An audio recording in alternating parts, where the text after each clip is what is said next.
By the end of this course, you will know how to make all of these different websites and how to customize them.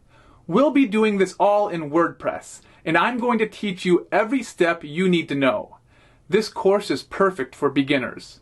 First, I'll show you how to do the initial setup.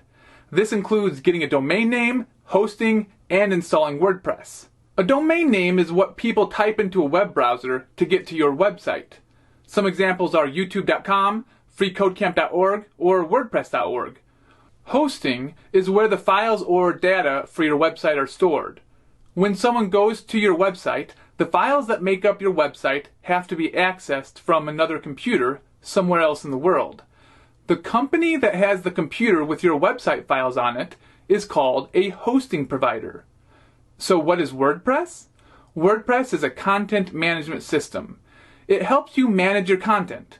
Basically, it helps you create a website even if you know nothing about coding. You don't need to know HTML, CSS, or JavaScript. You can do everything graphically with WordPress. WordPress is by far the most popular way to make a website. It is used by 40% of all websites. And best of all, WordPress is free to use. After we get the WordPress software installed, I'll show you how to set up the installation and customize it for your purposes.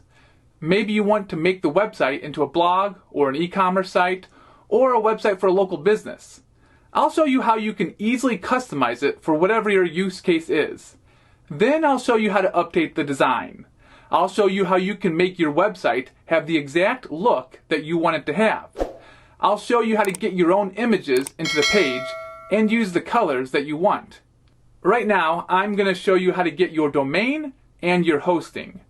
This is the part that you will have to pay some money for, but it is pretty cheap.